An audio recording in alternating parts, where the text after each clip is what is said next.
Hello guys, welcome to my channel NetCast on WebTech Zone. In this video tutorial, I'm going to show you how to highlight blank cells in Excel by using uh, conditional formatting. Okay, so let's start with the video. Before we start, I'm requesting you, if you like this video, hit the like button, subscribe my channel, and don't forget to comments below. So let's start with the video.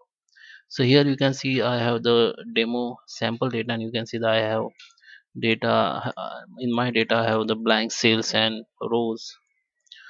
So I want to just highlight the blank rows or cell here or empty space I want to highlight. So you have to select the all space like this.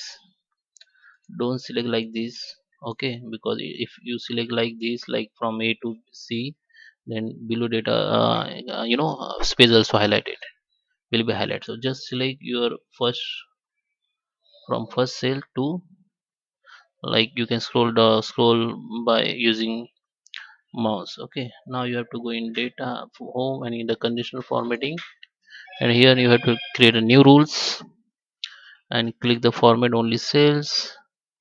So here I'm going to highlight the blank cells in Excel. So you have to click here blank cells, and if you want to preview it or set format like color, if you want to give the color blank cell, you can do this.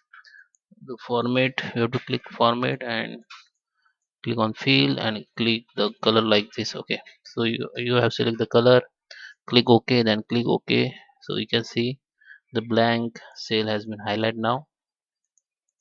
Okay, if you edit anything, like if you enter any, put any data in cell, it will be automatically disappear. Okay, if I put any data, so blank cell highlight automatically disappear. So this is how you can highlight blank space, blank rows or blank cells in Excel. I hope you like this video. Hit the like button, subscribe my channel. Thank you for watching.